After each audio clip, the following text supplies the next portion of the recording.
साथ इस चैनल पर आप सभी का स्वागत है।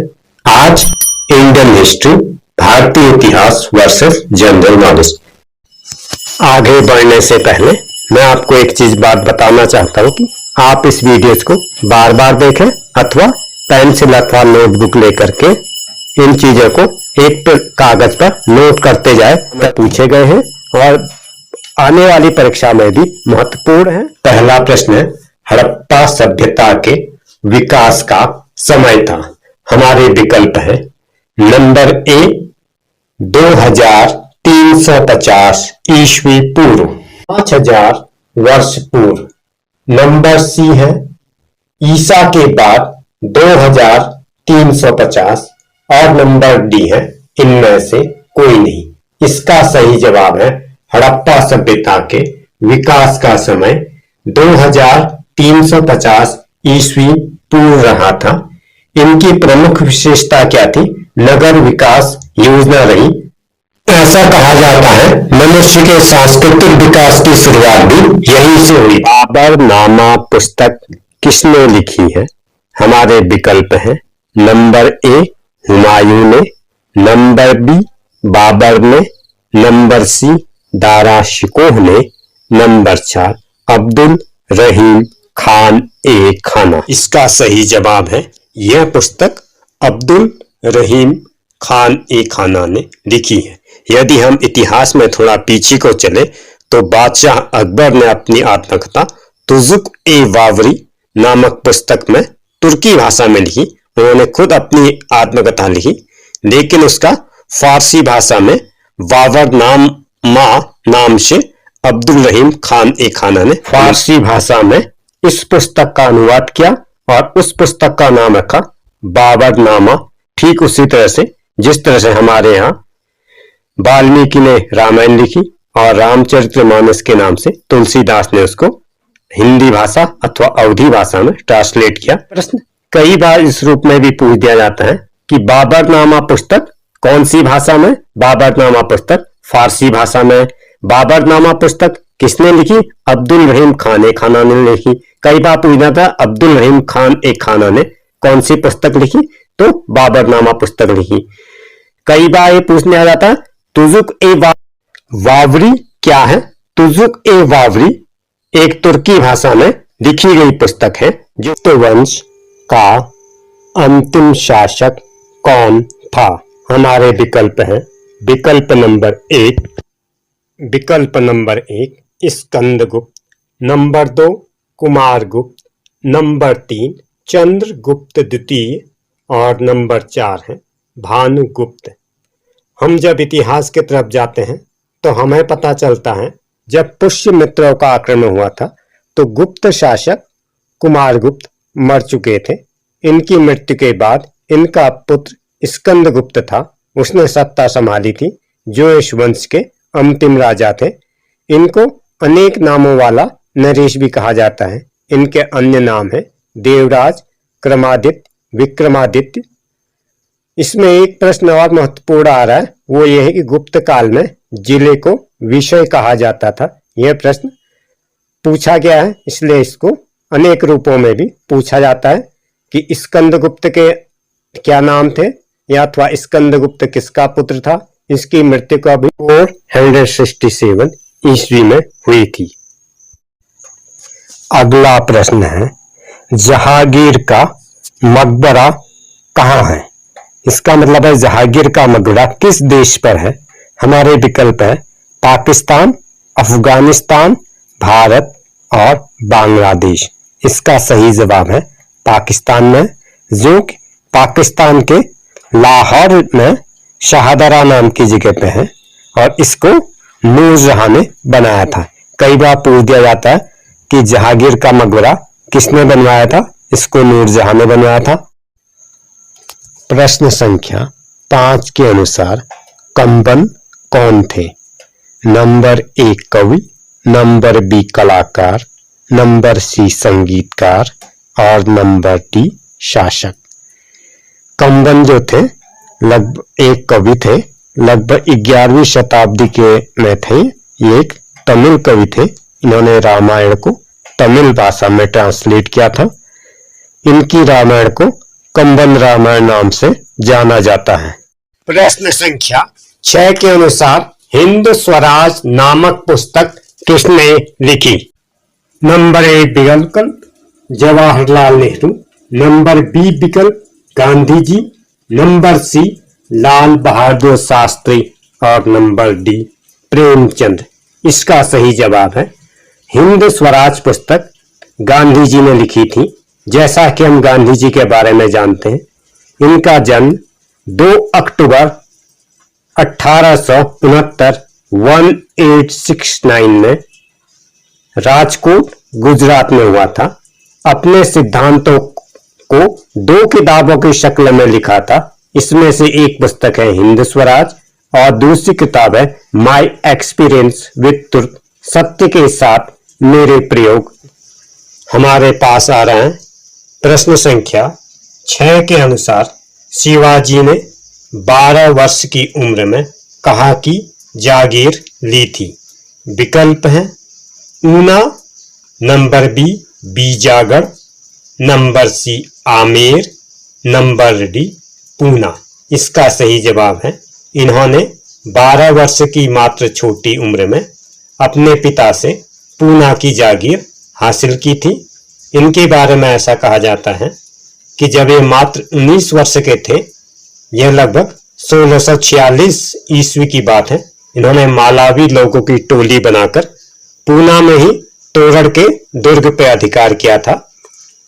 सन 1656 ईस्वी में शिवाजी ने अपनी राजधानी रायगढ़ बनाई थी। इनकी मृत्यु 3 अप्रैल 1680 को हुई थी। इनकी मृत्यु के बारे में भी कई सारी धारणाएं प्रचलित हैं। कुछ लोग कहते हैं कि इनको जहर देकर मारा गया, कुछ लोग कहते हैं इनकी स्वाभाविक मृत्यु थी, कुछ लोग कहते हैं बीमारी की वजह से मर गए।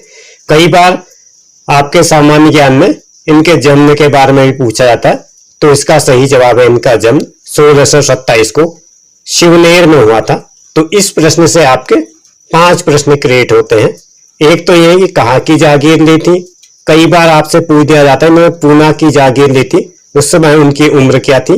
तो इस समय उनकी उम्र 12 वर्ष थी। और कई बार ये पूछ दिया जाता है इन्होंने अपनी जागीर जो ली 12 वर्ष में किससे ली थी? अपने पिता से प्राप्त की थी। शिवाजी कौन थे? तो इसका उत्तर आएगा शिवाजी मराठा राज्य के संस्थापक थे। इन्होंने कौन से दुर्ग पे अधिकार किया? इन्होंने 1646 में मालवी लोगों की टोली बनाकर पूना के तोरड़ दुर्ग पर अधिकार किया था। अगला प्रश्न है हड़प्पा संस्कृति के लोग किस देवता की पूजा करते थे? हमारे विकल्प आ रहे हैं number A Chandrama, number B Vishnu, number C Pashupati और नंबर डी है सूर्य। तो इसका सही जवाब है हड़प्पा संस्कृति के लोग सूर्य भगवान की पूजा करते थे, क्योंकि हड़प्पा सभ्यता से हमें कुछ स्वास्तिक चिन्ह मिले हैं। उन चिन्हों से पता चला है कि इस संस्कृति के लोग सूर्य देवता की पूजा करते थे। अगला प्रश्न आ रहा है किस मुगल सम्राट के शासनकाल को स्वर्णिम युग कहा जाता है? स्वर्णिम युग यानी कि गोल्डन पीरियड कहा जाता है। वो कौन सा राजा था? हमारे विकल्प हैं number 1 Shahjahan, number B Akbar, number C Babur और नंबर डी औरंगजेब। तो इसका अगर हम देखें तो शाहजहां के शासनकाल को स्वर्णिम युग कहा जाता है। इसके 1-2 रीजन हैं, क्योंकि इस समय में ज़्यादातर फारसी और भारतीय वास्तुकला में काफ़ी तरक्की हुई है। इनके कई बार पूछा जाता है कि शासन का क्या समय पीरियड रहा, तो इनका शासनकाल जो था 1628 से 1658 तक का था। इसकी जो मुख्य विशेषता थी कि इसमें इसके पक्ष में हम कह सकते हैं कि उसमें उत्तम प्रशासनिक व्यवस्था थी, व्यापार का विकास हुआ था, भाषा का विकास हुआ था। इनमें कई विद्वान हैं इनके दरबार में हैं, जिसमें कि अब्दुल हामिद ताहूरी थे, मोहम्मद वारिस थे, चंद्रभान आदि विद्वान हैं। और इस टाइम में ऐसे बेहतरीन डिजाइन वाले बिल्डिंग बने जो आज भी नायाब अपने आर्किटेक्ट का एग्जाम्पल है। जैसे कि ताजमहल को संसार में हर कोई जानता है। इसके अलावा तख्ते ताउस है, मयूर सिंहासन, इस तरह से इसको जो है golden era of Mughal empire कहा जाता है। इसमें कई सारे विद्वान इस समय को ज़्यादा अच्छा नहीं मानते, यह विवाद का विषय है। ये लोग कहते कि इस समय में टैक्स ज़्यादा थे या कुछ ही वर्ग विशेष को इसका फायदा होता था, शाही ठाट बाट ज़्यादा थे, जो गरीब तबका था वो ज़्यादा परेशान था क्योंकि उसको बेगार प्रणाली में काफ़ी काम कराया जाता था। फिर भी यदि हम एज कंपेरिजन अदर सम्राट से करें तो अपेक्षा शाहजहाँ के समय में period of Mughal empire Shahjahan को कहा जाएगा। अगला प्रश्न है, गुड फ्राइडे क्यों मनाया जाता है? हमारे विकल्प हैं नंबर ए ईसा का जन्म, नंबर बी ईसा का पुनर्जन्म, नंबर सी ईसा को सूली, नंबर डी नए वर्ष की शुरुआत। इसमें good Friday death of Jesus Christ के लिए मनाया जाता है। बाइबल और इससे प्राप्त जानकारी के अनुसार जीसस गॉड ने अपने जीवन का बलिदान जिस दिन किया वो दिन फ्राइडे का था, इसलिए उनके बलिदान दिवस के रूप में गुड फ्राइडे को मनाया जाता है।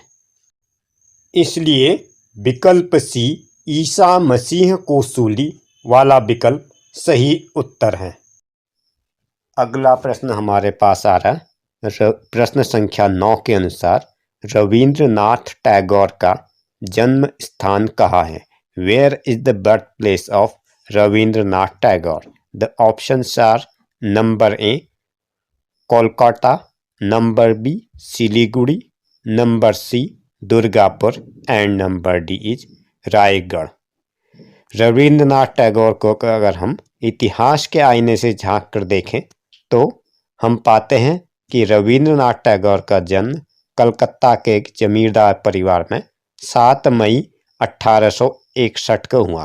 कई बार पूछ दिया जाता है कि इनका जो बर्थ है किस दिन हुआ था या किस वर्ष में हुआ था और ये किस विचारधारा को मानते थे।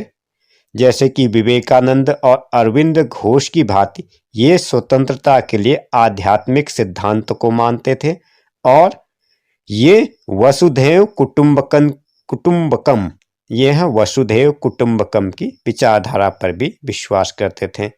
इनका बंगला और अंग्रेजी भाषा पर बहुत ही अच्छा कंट्रोल था।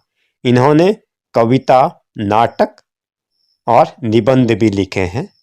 1913 की अगर हम बात करें, गीतांजलि इनकी सबसे प्रसिद्ध रचना है। कई बार ये पूछ दिया जाता है कि गीतांजलि किसने लिखी, तो गीतांजलि रविंद्रनाथ टैगोर ने लिखी, जिसके लिए उनको नोबेल पुरस्कार मिला था।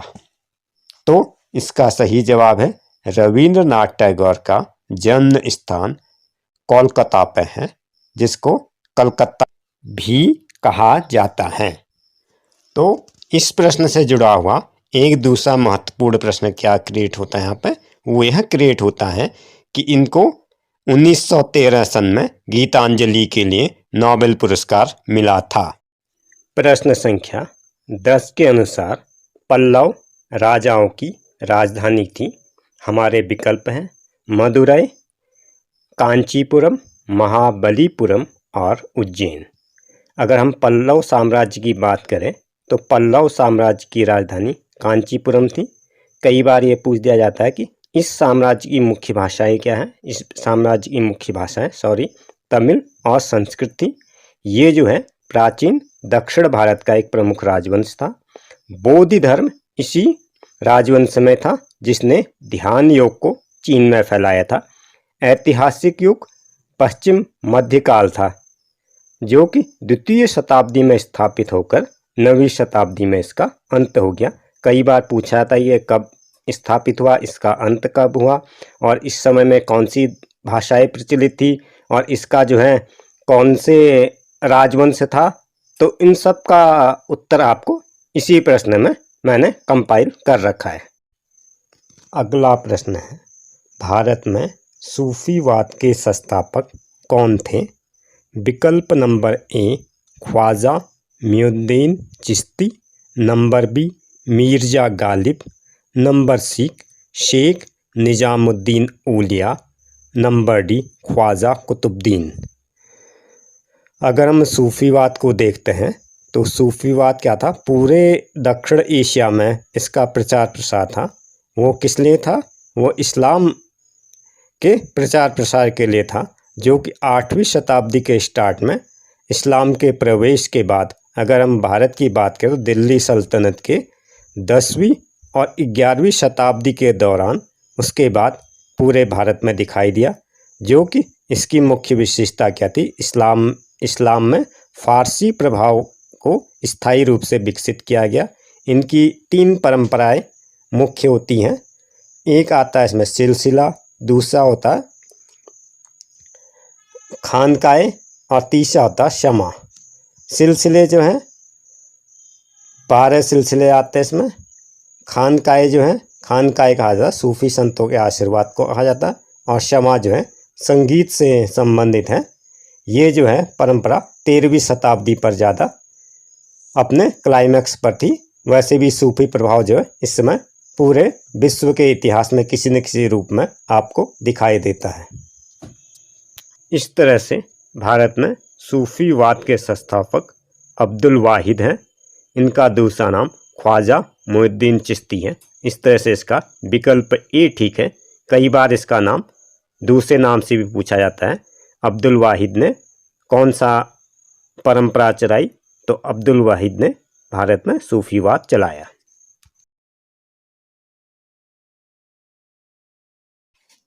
अगला प्रश्न है प्रश्न संख्या 12, जलियांवाला बाग हत्याकांड कब हुआ? इसमें हमारे विकल्प हैं। विकल्प नंबर 1 1919 ईस्वी में, विकल्प नंबर बी 1925 ईस्वी में, विकल्प नंबर सी 1940 ईस्वी में, विकल्प नंबर डी इनमें से कोई नहीं। तो जलियांवाला बाग हत्याकांड 1919 ईस्वी पे हुआ था। ये किसने हुआ था? ये रॉलेट एक्ट के विरोध में हुआ था। कई बार आपसे इस तरीके से पूछ दिया जाता है कि जलियांवाला हत्याकांड किसके विरोध स्वरूप हुआ था, और ये किस जगह पे हुआ था? रॉलेट एक्ट के विरोध स्वरूप पंजाब में अमृतसर नाम की जगह पे हुआ था, और ये हुआ था 13 अप्रैल 1919 को। कई बार इसमें जलियांवाला बाग हत्याकांड की तारीख पूछ दी जाती है, तो इसकी तारीख थी 13 अप्रैल 1919 को अमृतसर में, जब जनरल ओ डायर ने गोलियां चलाई थी।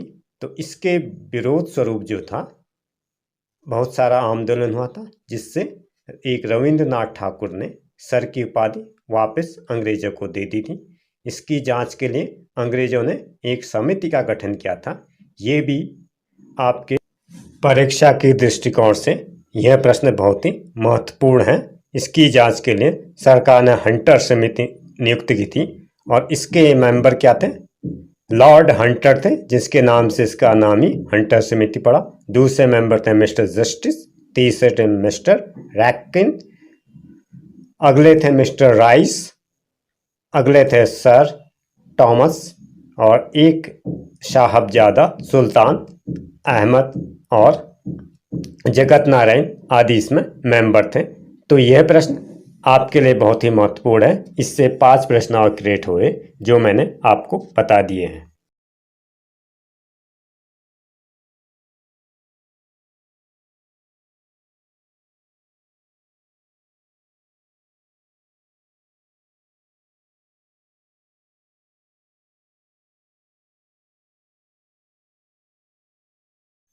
अगला प्रश्न, प्रश्न संख्या 14 के अनुसार बनारस हिंदू विश्वविद्यालय की स्थापना किसने की? विकल्प है स्वामी विवेकानंद, विकल्प B Shrimati Annie Besant, number C Gandhi ji, और नंबर सी दयानंद सरस्वती। बनारस हिंदू विश्वविद्यालय, इसका पुराना नाम था बनारस हिंदू सेंट्रल कॉलेज था। ये जो था श्रीमती एनी बेसेंट, जो कि विदेशी महिला थी, फिर भी भारतीय समाज सेवा से जुड़ी रही।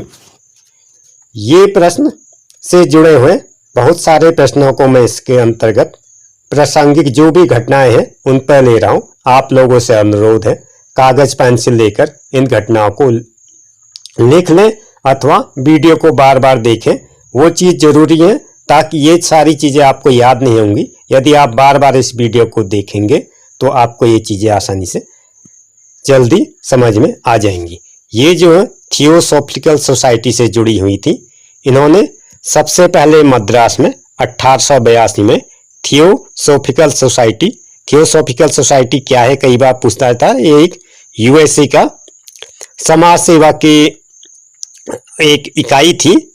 भारत में जो है थियोसॉफिकल सोसाइटी का हेड ऑफिस बना था, ये बना था सबसे पहले मद्रास में 1882 में। और थियोसॉफिकल सोसाइटी क्या एक समाज सेवा है, जो कि इसका पहले ऑफिस यूएसए में था, अब भी यूएसए में ही, बाहर की जो है ये समाज सेवा की इकाई थी। लगभग हम बात करें तो 1898 में श्रीमती एनी बेसेंट ने बनारस में सेंटर हिंदू कॉलेज की स्थापना की थी, जो कि आगे चलकर हिंदू विश्वविद्यालय बन गया।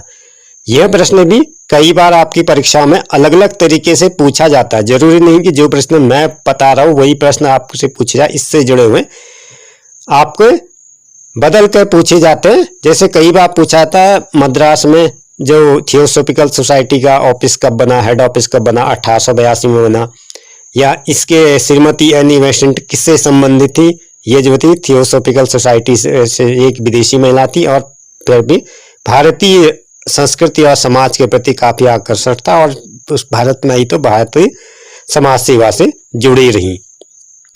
इसी का जो उत्तर बन रहा है कि बनारस हिंदू विश्वविद्यालय की स्थापना श्रीमती एनी बेसेंट ने की थी। कई बार ये पूछ जाता है बनारस हिंदू सेंटर कॉलेज की स्थापना किसने की, तो ये भी श्रीमती एनी बेसेंट ने की थी। अगला प्रश्न, प्रश्न संख्या 15 के अनुसार चंपारण सत्याग्रह किसके पक्ष में था।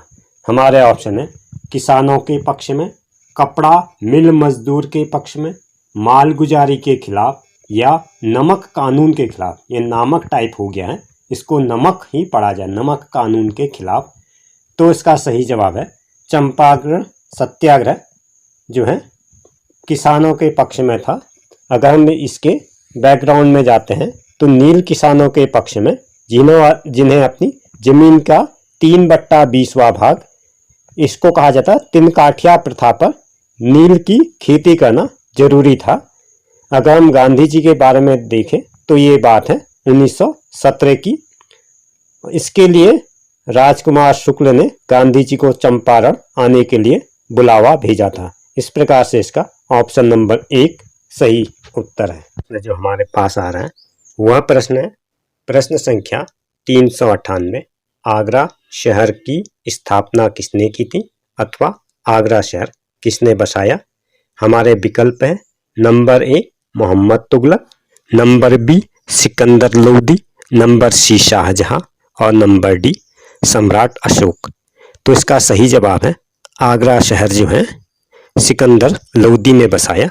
अगर हम इसके शहर के इतिहास के बारे में जानना चाहें तो आगरा शहर जो कि उत्तर प्रदेश में है और ताज नगरी के नाम से भी जाना जाता है, इसको 1904 में सिकंदर लोदी ने बसाया था। आगरा जो है मुगल एम्पायर की मनपसंद जगह थी, इसलिए उन्होंने आगरा को राजधानी चुना। आगरा को राजधानी चुनने के पीछे सिकंदर लोदी की मुख्य वजह क्या थी, अपने पिता बहमन लोदी के बाद इसके पिताजी जो थे दिल्ली सल्तनत के सुल्तान थे, वहाँ से जो है ये पूरे भारत पर कब्जा करना चाहता था, मध्य भारत और राजस्थान पर। इसके लिए इसको आगरा मनपसंद जगह लगी, क्योंकि यहाँ से राजस्थान और मध्य भारत की तरफ आसानी से इसका सुपरविजन हो सकता था। दूसरी बात ये थी कि उस टाइम में आगरा में पानी की काफ़ी प्रचुरता थी, इसलिए व्यापार वगैरह अच्छा होता था। जैसा कि हम जानते हैं वहाँ पर यमुना नदी भी है और गर्मी भी पड़ती है, तो दोनों परिस्थितियाँ को इसने अपनी मनपसंद जगह थी। इस कारण से जो है आगरा इनकी राजधानी रही। इसमें कई बार पूछा था दिल्ली से के बाद कौन से देश की राजधानी बनी, तो देश की राजधानी आगरा बनी, और ये रही 1526 से लेकर 1658 तक आगरा ही राजधानी बनी। उसके बाद दोबारा राजधानी दिल्ली पर चली गई। इस समय में बहुत सारी उन्होंने इमारतें बनाई थी, ताजमहल बनाई, इसके अलावा फतेहपुर सीकरी बनाया, आगरे का लाल किला बनाया। इसके बाद उसकी दिली तमन्ना ये थी कि ग्वालियर के किले को जीतना चाहता था, लेकिन वो सारी उसकी दिली तमन्ना कभी पूरी नहीं हो पाई। इसके लिए उसने बादलगढ़ का किला बनाया, लेकिन फिर भी उसने समाज के लिए बहुत काम किया। वो एक पहला ऐसा राजा था जिसने एग्रीकल्चर को विदाउट टैक्स फ्री किया। उसके समय में जो किसी पर हमें कोई टैक्स नहीं देना पड़ता था। इसके अलावा मेजरमेंट के लिए उसने गज प्रणाली विकसित की, जो आज भी प्रचलित है। जमीन को नापने के लिए जो हम गज का इस्तेमाल करते हैं, उस समय में उसका नाम था गज ए सिकंदरी, जिससे जमीन को आज भी नापा जाता है।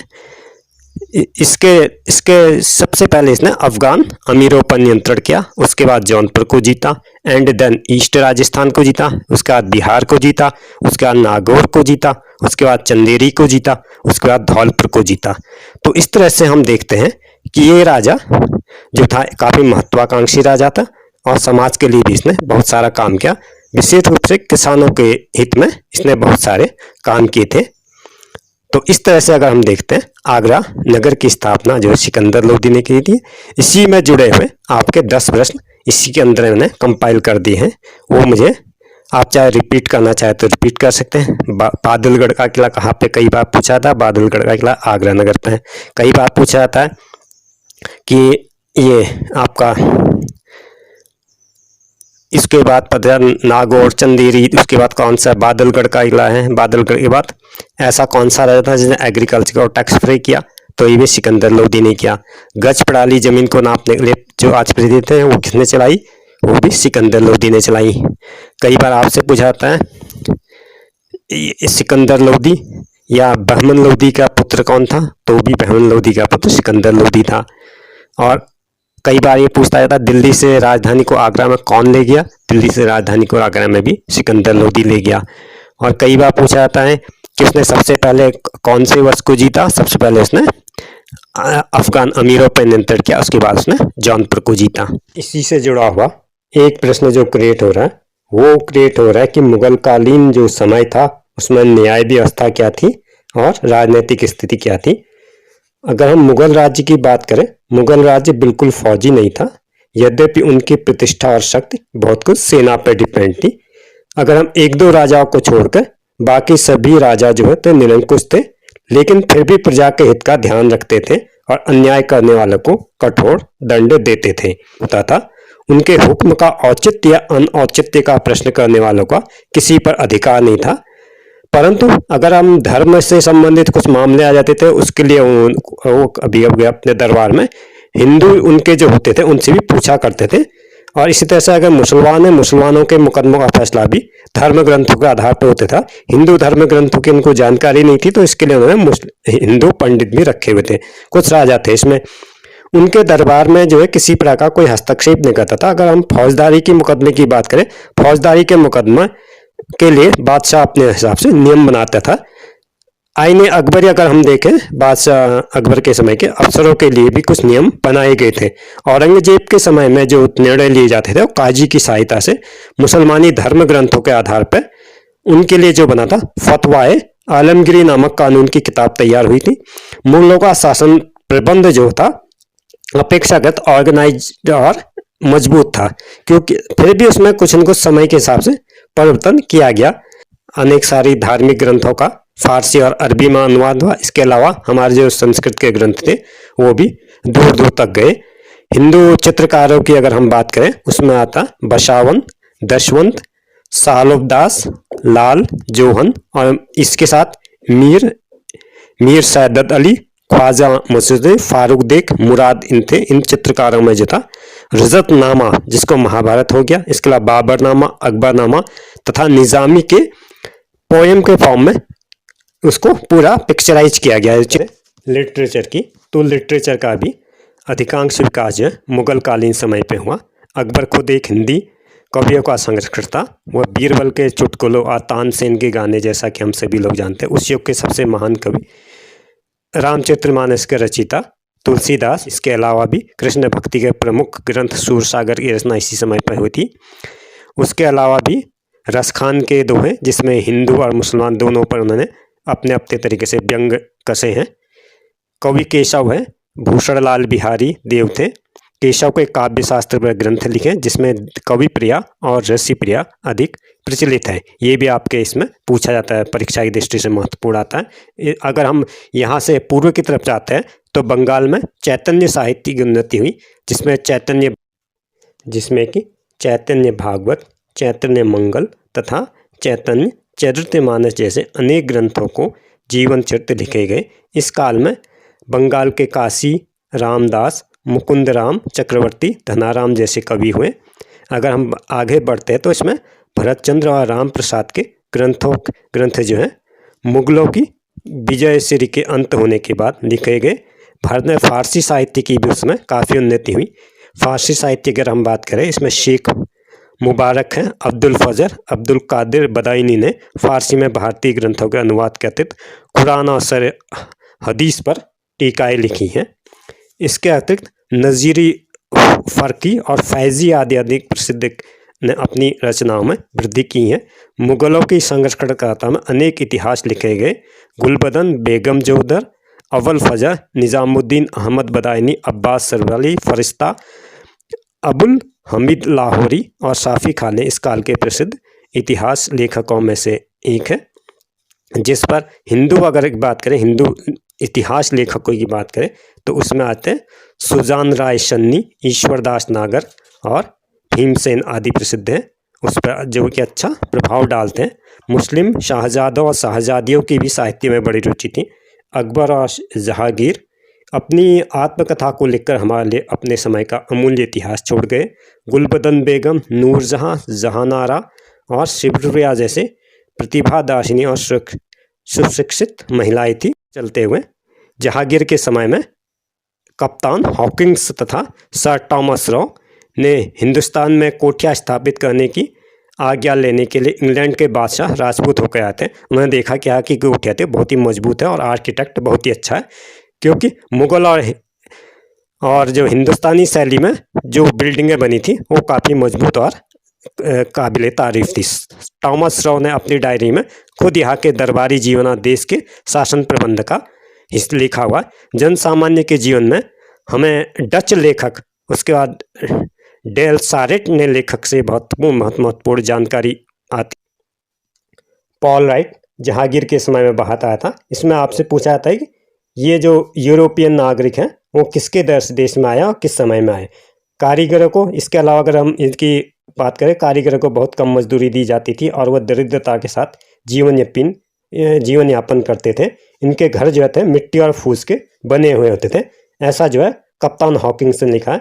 उनके पास पानी रखने के लिए तथा खाना पकाने के लिए मिट्टी के बर्तनों के अलावा कोई सामान नहीं होता था। ये जहांगीर के समय की बात है। जहांगीर ने गाय तथा बैलों का वध कराना बंद कर दिया था। यदि कोई इसी की आज्ञा का उल्लंघन करता तो उसे प्राणदंड दिया जाता था।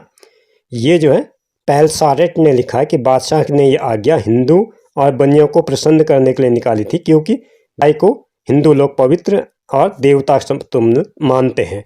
फ्रांसीसी यात्री आदि टैबनियर और बर्जनियर इससे अधिक महत्वपूर्ण है, क्योंकि ये दोनों जो है 17वीं शताब्दी में भारत में आए थे।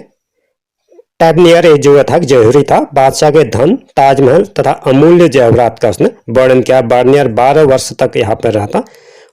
वह अमीर गरीब सभी के जीवन से भली भांति परिचित था। उसने लिखा। अगला प्रश्न जो परीक्षा की दृष्टि से बहुत ही महत्वपूर्ण है हमारे साथ आ रहा है।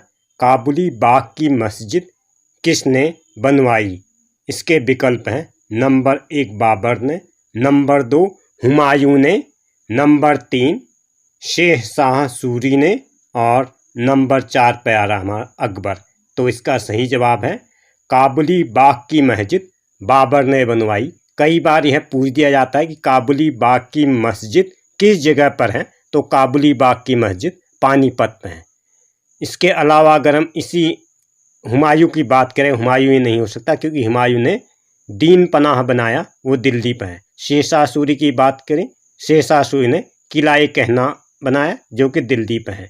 इसके अलावा शेर शाह की अगर बात की जाए, शेर शाह का मकबरा कहाँ पर है, ये भी कई बार पूछते जाता। यह सांसाराम बिहार पर शेर शाह का मकबरा है। मैं इसी के अंदर कुछ और प्रश्न डाल दे रहा हूँ। जैसे कई बार पूछ जाता है पंचमहल कहाँ पर है, तो पंचमहल जो है फतेहपुर सीकरी में है और पंचमहल का निर्माण करने वाला अकबर था। कई बार पूछ दिया जाता है आपका मरियम महल कहाँ पर है। कई लोग इसको जीसस क्राइस्ट की मदर मरियम के नाम के साथ वहां लिख देते हैं, लेकिन ये फतेहपुर सीकरी पर ये अकबर ने बनाया। इसके बाद अलावा बुलंद दरवाजा है, ये भी फतेहपुर सीकरी पे है, ये अकबर ने बनाया है। वैसे तो इसमें काफी से लाहौर का किला लाहौर पर है, ये अकबर ने बनाया। इस्लामाबाद में 40 स्तंभों वाला किला वो इलाहाबाद में है, वो अकबर ने बनाया। इसी के अलावा इसमें जो है रजिया बीबी का मकबरा औरंगाबाद में जो औरंगजेब ने बनाया। मोती मस्जिद दिल्ली पे है, लाल किले के औरंगजेब है, वो अंदर है मोती मस्जिद। और जामा मस्जिद दिल्ली में सभी को पता है। दीवाने खास भी दिल्ली पे है और दीवाने खास जो है शाहजहां ने बनाया था। और इसमें आता है आपका आगरे का किला आगरा पर है, जो अकबर ने बनाया। जहांगीर महल आगरा पर है, जो कि अकबर ने बनाया। अकबरी महल आगरा पर है, जो अकबर ने बनाया। और दीन पनाह जो है दिल्ली पर है, जो हुमायूं ने बनाया।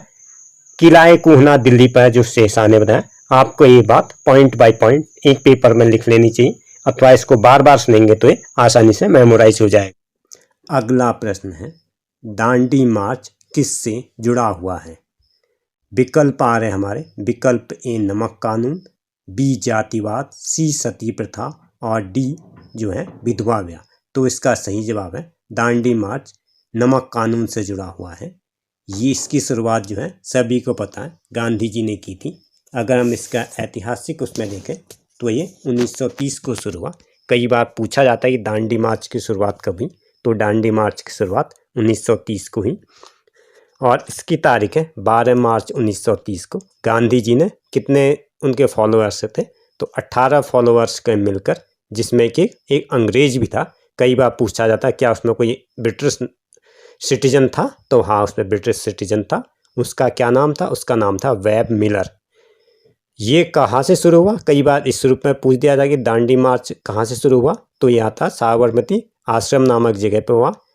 से दांडी तट तक की यात्रा शुरू की थी। इसका उद्देश्य जो था नमक कानून का उल्लंघन करना था। तो कई बार दांडी मार्च किससे संबंधित है नहीं पूछा था, यह शुरू किया था यह किसने शुरू किया था, या ये पूछ दिया जाता है यह कहाँ से शुरू हुआ था। इसके अलावा भी दूसरे रूप में पूछा जा सकता है नमक सत्याग्रह किसने चलाया। इसकी इसी से जुड़ा हुआ एक प्रश्न है कि सविनय अवज्ञा आंदोलन, वो भी इसके बाद आता है। सविनय अवज्ञा आंदोलन के रूप में भी कहा जाता है। और कई बार इसकी तारीख भी पूछ ली जाती है कि किस तारीख को शुरू हुआ था।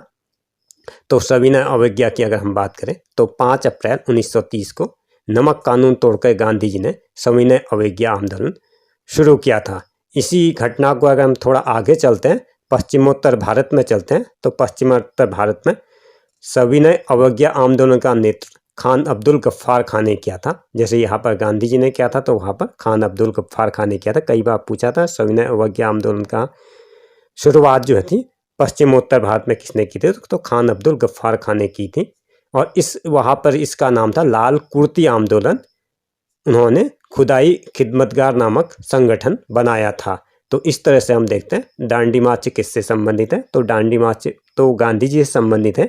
और ये किस कानून को तोड़ने के लिए था, तो ये नमक कानून को तोड़ने के लिए था। ऐतिहासिक नगरों की अगर हम बात करें तो उसमें बीजापुर भी बहुत ऐतिहासिक सिटी था। बीजापुर क्या दक्षिण भारत का एक प्रमुख आज भी ऐतिहासिक नगर है। इस नगर में आदिल शाही सुल्तानों ने अनेक बड़े और भव्य इमारतों का निर्माण करा था उस समय में। इन भवनों में से उस समय के जो है हाई लेवल की आर्किटेक्ट जो है हमें दिखाई देता है। बीजापुर में कई बार पूछा था प्रमुख इमारतों में बीजापुर का किला, गोल गुम्बद, कई बार पूछ दिया था गोल गुम्बद कहाँ पर है। जामा मस्जिद, जैसे कि जामा मस्जिद दिल्ली पर है। एक उसमें बिल्डिंग आती है रोज़ाए इफ्तीन, एक आता मेहतर भवन, एक आता अली शाहिद पीर की मस्जिद, और गगन महल और शाह करीम का मकबरा जो है बीजापुर में है। ये दक्षिण भारत का प्रमुख ऐतिहासिक नगर है। ये भी आपके कई बार पूछा गया है आपकी प्रतियोगी परीक्षाओं में। यह शहर कर्नाटक राज्य में है और इसका नाम विजयपुरा भी है। ऐसे अगर देखा जाए इतिहास एक ऐसा सब्जेक्ट है जिसको समय सीमा में बाधा ही नहीं जा सकता। फिर भी मेरी कोशिश है कि 1 घंटे के इस महा एपिसोड में भारत के इतिहास के उन सभी तत्वों को शामिल किया जाए जो कि आपकी परीक्षा की दृष्टि से महत्वपूर्ण होते हैं। क्योंकि अगर ईसा बाद की भी बात करें तो हम लगभग 22-23 हजार साल का पूरे हिस्ट्री को 1 घंटे में कवर अप करना बहुत मुश्किल है। इसमें से कुछ तथ्य जो है विवादग्रस्त भी हैं, इसके लिए चैनल अथवा वेबसाइट जिम्मेदार नहीं होगा। आइए हम टॉपिक पर बात करते हैं। भारत के इतिहास की अगर हम बात करें, प्राचीन भारत में इतिहास का वर्गीकरण 3 तरीके से किया गया है। एक को कहा गया है प्रागैतिहासिक काल, प्री हिस्टोरिक पीरियड, और दूसरे को कहा गया आद्य इतिहास, प्रोटो हिस्टोरिक, और तीसरा है ऐतिहासिक काल, हिस्टोरिक पीरियड। इस तरह से इसमें आता है पूरा प्रस्तर काल, इसके बाद आ जाता है मध्य प्रस्तर काल, और इसके बाद आ जाता है नव प्रस्तर काल। इसी क्रम में आगे बढ़ते हुए ताम्र पाश्विक काल होता है जिसमें तांबे के इस्तेमाल, कई बार इनका तुलनात्मक अध्ययन आता है। हमारा जो एक्चुअल स्टडी शुरू होती है वो सिंधु घाटी सभ्यता से होती है, जो कि हड़प्पा सभ्यता के नाम से। ये लगभग आज से इतने ही समय पूर्व 2500 ईस्वी पूर्व से लेकर के 1500 ईस्वी पूर्व तक होती है। सिंधु घाटी सभ्यता जो है भारतीय इतिहास में महत्वपूर्ण स्थान है। सबसे पहले जो है 1921 में राय बहादुर दयानंद साहनी ने बताया था कि हड़प्पा जिला मांग गोमटी यह पाकिस्तान वाले स्थान पर है। इस अवशेषों का पता लगाया गया था और इसको सिंधु घाटी सभ्यता कहा गया था। ये इस सभ्यता के अवशेष सिंधु नदी के घाटी से दूर, कुछ तो गंगा जमुना के 2 आप पर है, कुछ यमुना ताप्ती के मुहानों पर प्राप्त हुए हैं। इस आधार पर सभ्यता का जो नाम दिया गया हड़प्पा सभ्यता दिया। सिंधु सभ्यता का चित्र हड़प्पा और मोहनजोदड़ो तक ही सीमित नहीं था, लेकिन ये काफ़ी डिटेल्ड में था। लगभग अगर हम इनके महत्वपूर्ण स्थलों की बात करें तो हड़प्पा जो है मांगट गोमटी जिला पंजाब प्रांत, पंजाब वाले पाकिस्तान पर आता है। इसका लगभग 1621 ईस्वी पूर्व है और इसके जो रिसर्च या इस पर शोध कार्य जो किया दयानंद साहनी जी ने किया। इसके बाद आता है मोहनजोदड़ो। ये सिंध का लड़काना जिला है, ये अब पाकिस्तान में था, ये अब पाकिस्तान में चला गया है। ये इसका वर्ष जो है 1922, ये राखाल दास बनर्जी ने किया। इस तरह से इसमें कुछ स्थल हमें रोपड़ पंजाब में है जो कि 1953 ईस्वी पूर्व है। यज्ञदत्त शर्मा जी ने इसमें विश्लेषण किया है। इसके अलावा भी काली गंगा है, लोथल है। अगर हम अपने भारत की तरफ आते हैं, अहमदाबाद काठियावाड़ भारत, आलमगोर मेरठ उत्तर प्रदेश भारत, सुरकोटरा कुच्छ गुजरात, बनबाली हिसार हरियाणा पंजाब, धौलीबीरा कच्छ गुजरात। अगर थोड़ा वाइड में चलते हैं बलूचिस्तान में आ जाते हैं। सिंधु घाटी सभ्यता के जो है शहर अगर हम आज आते हैं अरब सागर बिनार घाटी, सिंधु अरब सागर। और इसकी लेखन कला और स्थिति की हम बात करें, इसके धार्मिक जीवन परिवर्तन क्या था, किस तरह से इसमें परिवर्तन हुआ, तो मातृ देवी की पूजा के संकेत मिलते हैं। शिव पूजा है, इस तरह से पशु पूजा, सूर्य पूजा, वृक्ष पूजा और जल पूजा। इसके सिंधु घाटी की लिपि की अगर बात करें, सिंधु घाटी सभ्यता का आर्थिक जीवन जो है कृषि पर निर्भर था। गेहूं, जौ, कपास, मटर, तिल, चावल और फल, खजूर, तरबूज आदि उगाए जाते थे। पशुपालन जैसे कि आजकल है, गाय बैल ये सब पाले जाते थे। कपड़े बुनना, ऐसा माना जाता है कि संसार में सूत काटने और कपड़े बुनने वाले पहले लोग थे जो कपड़े रंगने का भी जानकारी रखते थे। उद्योग धंधे जो है धातु निर्माण, आभूषण, औजार निर्माण। और पतन क्यों हुआ इस संबंध में विद्वानों ने काफी सारे मतभेद है। कुछ कहते हैं कि आर्यों के आक्रमण से इसका पतन हुआ। इसमें जो है मॉडर्न चाइल्ड और ड्रिलर की थ्योरी आती है। कुछ लोग कहते हैं बाढ़ से हैं, ये मैके नामक विद्वान ने इसकी थ्योरी लिखी है। कुछ कहते हैं जलवायु में ऐसा परिवर्तन हुआ कि सिंधु घाटी सभ्यता का पतन हो गया, ये आरएल स्टाइन के अनुसार है। कुछ ऐसा कहते हैं भूकंप वगैरह परिवर्तन हुए हैं, तो ये एम एल साहनी के अनुसार है। कुछ ऐसा कि एडमिनिस्ट्रेशन में चेंज हुआ या आक्रमण हुआ। तो ये जॉन ऑर्थन के अनुसार, कुछ लोग कहते हैं कि अलग अलग जो है नेचुरल जो है प्राकृतिक आपदा जिसको आजकल कहा जाता है कि यूआर कैनेडी के अनुसार होते हैं। तो व्यापार और वाणिज्य का समय में बहुत हुआ और नगर संस्कृति का। इसके बाद धीरे धीरे अगर हम बढ़ते हैं तो वैदिक काल में आते हैं। ये ऋग्वेद है, ये 1500 ईस्वी पूर्व से 1000 ईस्वी पूर्व है। वैदिक सभ्यता को भारतीय सभ्यता और संस्कृति का मुख्य आधार स्तंभ माना जाता है। अनेक विद्वान जो है ऋग्वेद की रचना जो है 1500 ईस्वी पूर्व से 1000 ईस्वी पूर्व तक मानते हैं। ये एक विवाद का प्रश्न है। इसके वेदों के ज़्यादातर जो रचना का समय है उसके आधार पर इतिहास को उत्तर वैदिक काल है। ऋग्वेद कालीन शासन व्यवस्था में अगर हम देखें आर्यों के आदि देश संबंधी विभिन्न मत जो आते हैं, एक है उत्तरी ध्रुव, तिब्बत, भारत, एशिया और यूरोप से होते हुए। अगर एशिया की हम बात करें इसमें भी अलग अलग आता है। मध्य एशिया में मैक्समूलर आता है, बैक्टीरिया आता है, किरीज आता है, पामीर का पठार आता है, रूस का तुर्किस्तान वाला एरिया आ जाता है। लेकिन हम अपने भारत की तरफ बढ़ रहे तो भारत में मध्य प्रदेश में आता है, ब्रह्मर्षि देश आता है। इसके बाद अलग अलग जो स्टेट थे, कश्मीर को कश्मीर हो गया, देव कानंद प्रदेश और सप्त सिंधु जो है अलग थ्योरी के अनुसार आता है। ऋग्वेद सामाजिक जीवन जो है परिवार की जो मुख्य पितृसत्तात्मक इसमें थी, वसुधैव, गांव, दिश और जन्म इसके अनुसार थे। अब उत्तर वैदिक काल का जो समय है वो 1000 ईस्वी पूर्व से 600 ईस्वी पूर्व है। ऋग्वेद काल के बाद के काल को उत्तर वैदिक काल के नाम से हम जानते हैं। वैदिक काल के ज्ञान के लिए हमें यजुर्वेद, सामवेद, अर्थवेद की संहिता, ब्राह्मण ग्रंथों, अराण, उपनिषद ग्रंथों से कुछ जानकारी प्राप्त होती है। इसके अनुसार क्या आर्य सभ्यता धीरे धीरे पूरब और दक्षिण की तरफ फैली। प्राचीन आर्यों का जो है उत्तर पश्चिम भारत जो है उपेक्षित हो गया था। उस भाग के निवासियों का आचार व्यवहार अनादर की तरफ से देखी जाती थी। इस पूर्व में कौशल, जिसको हमारे पुराण में अवध कहा जाता है, काशी और विदेह, उत्तरी बिहार, इस युग में आर्यों के जीवन के नवीन केंद्र बन गए थे, क्योंकि नदी का पानी जो है इसकी मिट्टी को उपजाऊ करता था, जिसमें उनको व्यापार में और वहाँ पर आपूर्ति करने में भी आसानी होती थी। जहाँ पे जनसंख्या ज़्यादा होती है वहीं पे उनका व्यापार और अन्य आवश्यकताएं भी आसानी से पूरी होती है। तो अगर हम इस पर जाए तो इसमें उत्तर वैदिक काल और उत्तर वैदिक काल का इस तरह से आ जाता है। वेद के आधार पर इसमें पौराणिक महाकाव्य की अगर हम बात करें, रामायण होता है। रामायण की रचना महर्षि वाल्मीकि ने की थी। इसमें मूलतः 6000 श्लोक है, जो कि कालांतर में 12000 हुए और फिर 24000 हो गए। इसे चतुर्विधि शास्त्री संहिता भी कहा जाता है। इसकी रचना के बारे में ऐसा कहा जाता है, संभव तो ऐसा हो सकता है ईस्वी पूर्व 5वीं शताब्दी में प्रारंभ हुई। ये जो है 7 खंडों में विभक्त है, जहाँ हम सभी लोग जाते हैं। बालकांड, अयोध्या कांड, अरणकांड, किष्किंधा कांड, सुंदरकांड, लंका कांड और उत्तरकांड। महाभारत की रचना हम सभी लोग जानते हैं, व्यास ने की थी।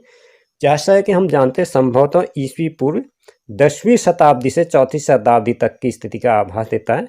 इसका जो प्रारंभिक नाम है जय संहिता था और इसमें पहले इसमें 8800 श्लोकों का संकलन था। बाद में इन श्लोकों की संख्या 24000 हो जाने से यह भारत के नाम से जाना गया, परंतु कालांतर में इसमें ज़्यादा श्लोक हो गए। यह सहस्त्र शास्त्री संहिता संस्कृत में कहा जाता है और हिंदी में महाभारत के नाम से प्रसिद्ध हुआ। महाभारत में कुल मिला करके 18 अध्याय है। और अगर वेदांत की हम बात करें, वेदों के अर्थ के समझने वाले और वैदिक कर्म कांडों के प्रतिपालन के लिए वेदांग नामक जो है साहित्य की रचना की गई। और वैदिक कालीन ग्रंथ में ऋजुर्वेद, यजुर्वेद, सामवेद और अर्थवेद आते हैं। अगर वेद उपनिवेद आते हैं, ऋग्वेद में जो है धन्वंतरी आ जाता है, यजुर्वेद में धनुर्वेद आ जाता है। ऐसा कहा जाता है विश्वामित्र थे। सामवेद में गांधर्व वेद, भरत मुनि आता है। अथर्ववेद में शल्य शास्त्र जो है शल्य शास्त्र का आ जाता है। पुराण की अगर हम बात करें, इसमें पुराण आ जाता है, स्मृति आती है, मनुस्मृति आती है, कल्पसूत्र आते हैं। समकालीन जो है इस तरह से संगम संबंधी विषय, संगम काल जो है एक, जिसका अर्थ जो होता है धार्मिक आंदोलन से हम बढ़ते हुए हम अपने उस पर आते हैं। इसमें महात्मा बुद्ध का आ जाता है। इनका जन्म जो है 963 ईस्वी पूर्व नेपाल की तराई में कपिलवस्तु के पास लुम्बिनी नामक गांव में शाक्य क्षत्रिय कुल में हुआ था। इनके पिता का नाम शुद्धोधन था और माता का नाम महामाया था। ऐसा कहा जाता है कि इनके पैदा होके ते ही 7वें दिन इनकी माता, जिसका नाम महामाया था, इनकी मृत्यु हो गई थी। इसलिए इनका पालन पोषण जो है इनकी मौसी प्रजापति गौतमी ने किया था। 16 साल की उम्र में जो है था इनका विवाह यशोधरा नामक राजकुमारी से हो गया था और 28 वर्ष में इनको राहुल नामक पुत्र प्राप्त हुआ। 29 साल की आयु में इन्होंने सत्य की खोज के लिए गृह त्याग कर लिया था।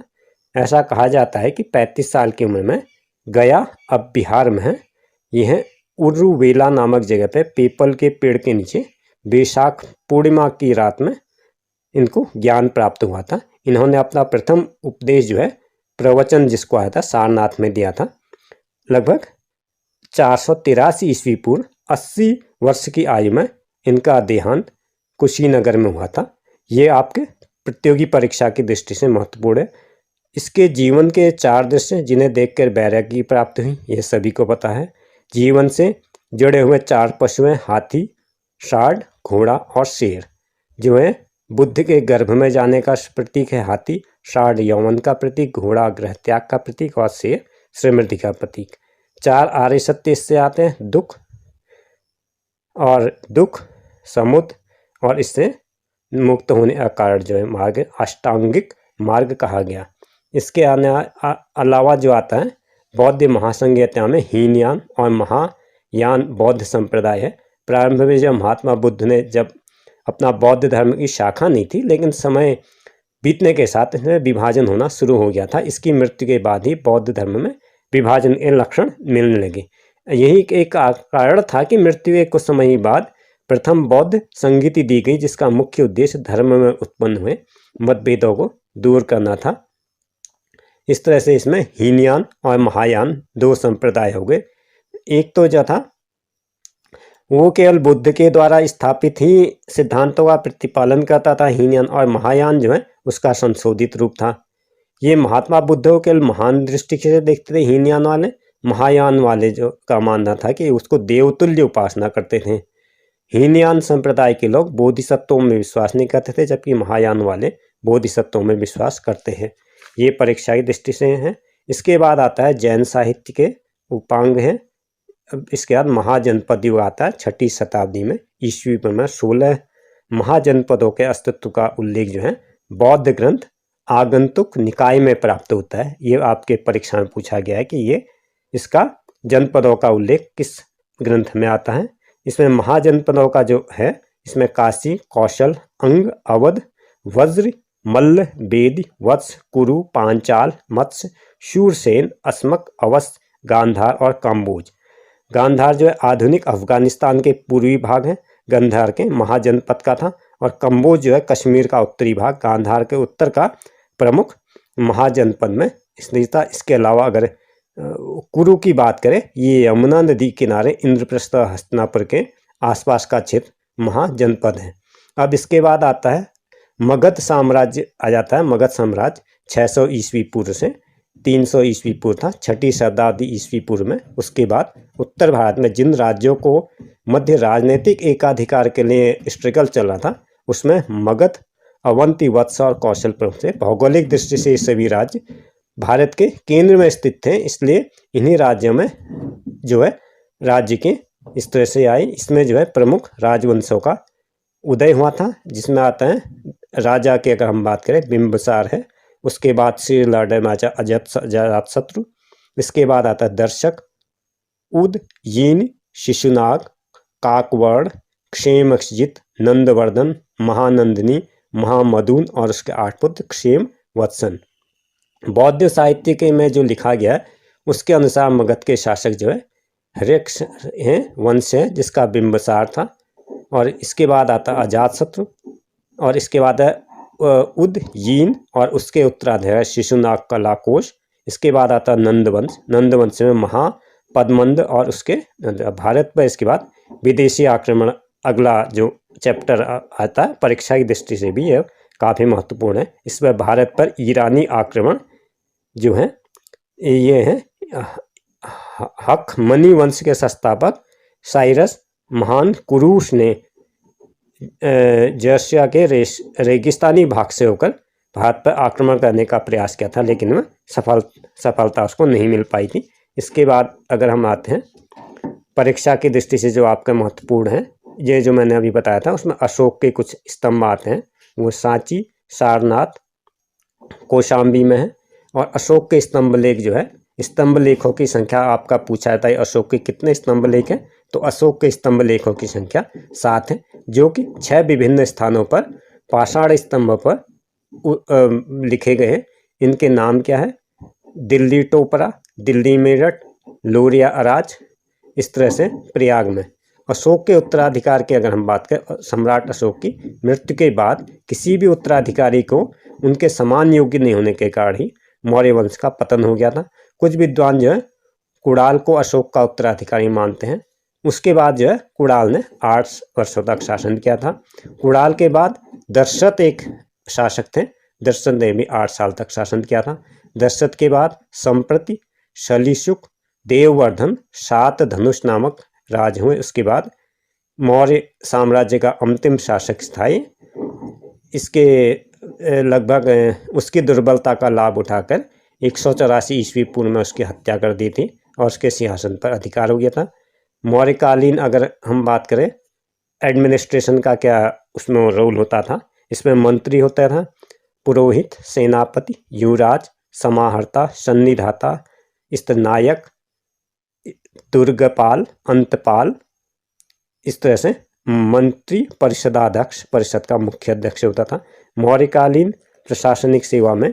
इसके बाद आता है हमारा शुंग वर्ष, मौर्य काल के बाद आता है यवन राज आ जाता है, यवन के बाद आता है शक वंश आ जाता है। इन दोनों के बीच में सातवाहन अंश था जिसकी स्थापना सुमुक ने की थी। इसकी जो संबंध में हमारे जो पुराण हैं, मत्स्य पुराण और वायु पुराण में सातवाहन वंश के संबंध में भी कुछ जानकारी उपलब्ध है। इसके बाद आता है पश्चिमोत्तर भारत में शकों का जब आधिपत्य हुआ था तो इसमें पल्लव राज्य की स्थापना हुई थी। पल्लव शक्ति का वास्तविक संस्थापक जो है, इस तरह से पल्लव की शक्ति और संप्रभुता का अंतर्जन कुषाणों ने किया था। इसके बाद कुषाण वंश, कुषाण राज्य शुरू होता है। मुगल साम्राज्य की अगर हम बात करें जो परीक्षा की दृष्टि से महत्वपूर्ण है, वो है 319 ईस्वी पूर्व से लेकर 300 ईस्वी से लेकर 550 ईस्वी तक। गुप्त वंश के शासक अगर श्रीगुप्त है, घटोत्कच, चंद्रगुप्त प्रथम, कांच, समुद्रगुप्त, रामगुप्त, चंद्रगुप्त द्वितीय, कुमारगुप्त, स्कंदगुप्त, पुरुगुप्त, कुमारगुप्त द्वितीय, वधुगुप्त, बेनगुप्त, भानुगुप्त, नरसिंहगुप्त, कुमारगुप्त और विष्णुगुप्त, इनका लास्ट है। ये 550 ईस्वी में थे। चंद्रगुप्त प्रथम पहला था। इस तरह से आता है आर्यवर्त का चंद्रगुप्त द्वितीय विक्रमादित्य आता है। कुमारगुप्त प्रथम की अगर हम बात करें, ये स्कंदगुप्त इसका लास्ट माना जाता है। यह 455 ईस्वी से 467 ईस्वी में पुष्यमित्रों के आक्रमण के दौरान ही गुप्त शासक कुमारगुप्त प्रथम की मृत्यु हो गई थी, इसलिए कुमारगुप्त की मृत्यु के बाद उनका प्रतापी पुत्र स्कंदगुप्त सत्ता पर बैठा। ये अंतिम प्रतापी शासक था। इसके अलग अलग नाम हैं, देवराज, विक्रमादित्य, क्रमादित्य की उपाधियां धारण की थी। अलग अलग उपाधियों के कारण इसको विविध, धाक्य, अनेक नामों वाला नरेश भी कहा जाता है। स्कंदगुप्त ने मौर्य के द्वारा जो बना हुआ था सुदर्शन झील का जीर्णोद्धार किया था। स्कंदगुप्त की मृत्यु 467 ईस्वी में हुई थी। स्कंदगुप्त के समय की उपलब्धियों की अगर हम बात करें, पुष्यमित्रों पर विजय हुई, हूणों पर विजय की, नागों से युद्ध हुआ, इस तरह से युद्ध हुआ। अब इसके बाद गुप्तकालीन प्रशासन पे आता है। शासन व्यवस्था राजतांत्रिक थी। इसमें सर्वोच्च अधिकारी शासक होता था। ग्राम न्याय पंचायत और जिला पंचायत। गुप्तकालीन साहित्यिक कविता में अगर हम जाते हैं, गुप्तकाल में कालिदास थे, ऋतु संहार इनके लेखक हैं। इसी तरह से मेघदूत भी आ जाती है इनकी, कुमार संभव, रघुवंश और अरुभंग विशाख दत्त की कृति है। पंच सिद्धिता आर्यभट्ट की है। ब्रह्म सिद्धांत आर्य सिद्धांत का है। इसी तरह से हम अगर स्थान की बात करें, भूभरा नागोद शिव मंदिर है और सिरपुर लक्ष्मण मंदिर ईंटों से निर्मित, उदयगिरी विष्णु मंदिर जहाँ पर जो मैं पहले मैं जगह बता रहा हूँ, सारनाथ धमेख स्तूप ईंटों से निर्मित, भीतरी शिव मंदिर ईंटों से निर्मित, नालंदा बौद्ध विहार और नागोद शिव मंदिर। अब इसके बाद मालवा के इस क्रम में आगे बढ़ते हुए पुष्यभूति वंश हर्षवर्धन आ जाता है। इस तरह से हम अपनी इतिहास यात्रा में मध्यकालीन भारत में हैं। उत्तर भारत की राजनीतिक स्थिति अगर हम बात करें तो राजपूत काल जो है 800 ईस्वी पूर्व से 1200 ईस्वी तक के काल को उत्तर भारत के विभिन्न मार्गों पर स्वतंत्र राज्य, इसमें क्या है, गुज्जर प्रतिहार वंश है। इसमें अग्निकुल के राजपूतों में सबसे जो प्रसिद्ध प्रतिहार वंश था, जो गुज्जरी शाखा से समृद्ध होने के कारण गुज्जर प्रतिहार कहा गया। इसका संस्थापक जो थे हरिश्चंद्र थे, लेकिन वास्तविक शासक जो था नागभट्ट प्रथम था। नागभट्ट प्रथम की अगर हम बात करें 730 ईसा पूर्व अरबों से संपर्क किया, पश्चिमी भारत में एक शक्तिशाली राज्य की स्थापना की। सबसे सर्वाधिक उल्लेख शासक वत्सराज था। इस तरह वत्सराज के पुत्र थे नागभट्ट द्वितीय, ये 805 ईस्वी पूर्व। इसी क्रम में आगे बढ़ते हैं मिहिर भोज के बाद उनका पुत्र महेंद्र पाल प्रथम। इसके बाद आता है महीपाल उत्तराधिकारी निर्बल के शासक सिद्ध हुए। गुज्जर प्रतिहार का विघटन तेजी से शुरू हो गया है। 1018 में महमूद गजनवी ने गुज्जर प्रतिहार शासक राज्यपाल को पराजित करके उसे अधीन कर लिया था। उसके बाद क्या, गुज्जर प्रतिहार राजसत्ता का अंत हो गया था। ये भी आपके परीक्षा की दृष्टि से महत्वपूर्ण है। इसका अंतिम शासक जो था यशपाल था। इसके बाद आता गढ़वाल वंश का मूल स्थान जो था विंध्य पर्वतमाला थी, जो कि 1085 से लगभग चंदेलों ने कन्नौज से बहड़गाल वंश की स्थापना की थी। इसमें गोविंद चंद इसका सर्वाधिक यशस्वी और कुशल शासक था। गोविंद चंद ने पश्चिमी उत्तर बिहार से लेकर पश्चिमी उत्तर प्रदेश तक का अधिकार स्थापित किया और कन्नौज के प्राचीन गौरव की पुनः स्थापना की थी। गोविंद राज के यशस्वी मंत्री जो थे लक्ष्मीधर, इन्होंने एक ग्रंथ की रचना की थी कृत्य कल्पतरु नामक, जो इससे संबंधित राजनीति से संबंधित हमें जानकारी प्राप्त होती है। जयचंद इस वंश का अंतिम शासक था। उसने कहा जाता है कि राजस्व यज्ञ था। जयचंद 1194 ईस्वी पूर्व चंदावर के युद्ध में मोहम्मद गौरी के द्वारा पराजित हो गया था और वीरगति को प्राप्त हुआ था। उसके बाद आता है चौहान, जिसको चाहमान वंश कहा जाता है। ये आता है आपका 7वीं शताब्दी में वासुदेव द्वारा स्थापित। ये पूछा था किसने स्थापित किया, तो ये अजमेर के निकट चौहान राज्य इतिहास में विशिष्ट स्थान है। चौहान प्रारंभ में प्रतिहारों के सामंत थे। 10वीं शताब्दी के प्रारंभ में बागपति राज प्रथम ने स्वतंत्र कर दिया था। उसके पुत्र सिद्धराज ने अपने राज्य का विस्तार करके महाराजाधिराज की उपाधि की थी। इस तरह से अगर हम बात करें, इसमें अजय राज का उत्तराधिकारी अर्गोद राज आ जाता है। चौहान वंश के अंतिम शासक की अगर हम बात करें, जो आपकी परीक्षा की दृष्टि से महत्वपूर्ण है, वो है पृथ्वीराज तृतीय। इतिहास में सबसे ज़्यादा प्रचलित है। 1191 ईस्वी में तरावड़ी के ये पहले युद्ध में इसने मोहम्मद गौरी को पराजित किया था, लेकिन 1192 में तरावड़ी के दूसरे युद्ध में वो मोहम्मद गौरी से हार गया था, बंदी बना लिया गया और उसके बाद उसकी हत्या कर ली गई। अब इसके बाद चंदेल आता है। बुंदेलखंड में 9वीं शताब्दी में चंदेलों का उदय हुआ था। खजुराहो इनकी राजधानी थी। आपसे पूछ रहा था इस चंदेलों की राजधानी कहाँ पे है, तो इसका जवाब होगा चंदेलों की राजधानी जो थी खजुराहो थी। प्रारंभ में वो क्या थे, गुर्जर प्रतिहारों के सामंत थे। चंदेल का प्रथम शासक जो था नंदुक था। उसका पौत्र जय सिंह के नाम से वो क्षेत्र जेजाशुभक्ति कला। इसका यशस्वी शासक जो था यशोवर्धन था। ये आपकी परीक्षा में पूछा जाता है, जिसने मालवा मध्य कौशल को पराजित करके चंदेल राज्य का विस्तार किया था। खजुराहो, जिसको हम आज भी प्रसिद्ध विष्णु मंदिर चतुर्भुज मंदिर कहा जाता है, वो इसका निर्माण इसने कराया था। ये कई बार पूछा था चतुर्भुज मंदिर का निर्माण किसने कराया।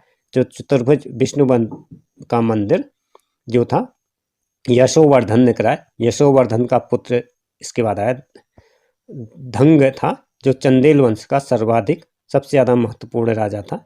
ये चंदेल राज्य सत्ता का वास्तविक संस्थापक भी कहा जाता है।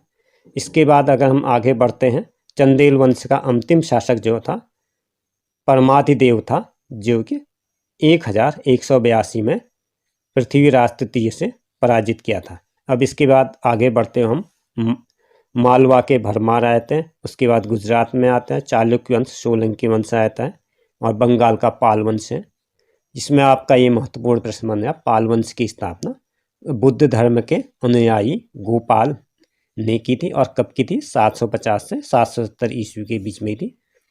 और देशपाल ये जो महत्वपूर्ण है, इसका अंतिम शासक रामपाल था, जो कि 1077 से 1120 ईस्वी इसका अंतिम शासक था। इसके बाद बंगाल का सेन राजवंश आ जाता है।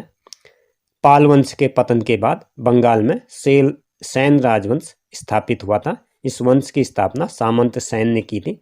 विजय सेन 1095 1198 इस वंश का महत्वपूर्ण शासक था। विजय सेन ने विजयपुरी और विक्रमपुर की स्थापना की थी। आपकी परीक्षा में पूछा जाता है विजय सेन ने किसकी स्थापना की, तो विजयपुरी और विक्रमपुर नामक शहर की स्थापना की। इसके बाद आता है बल्लभ सेन शासक आता है, इसका यशस्वी शासक था। इसने बंगाल में जाति प्रथा और कुलीन प्रथा को संगठित करने का श्रेय प्राप्त है।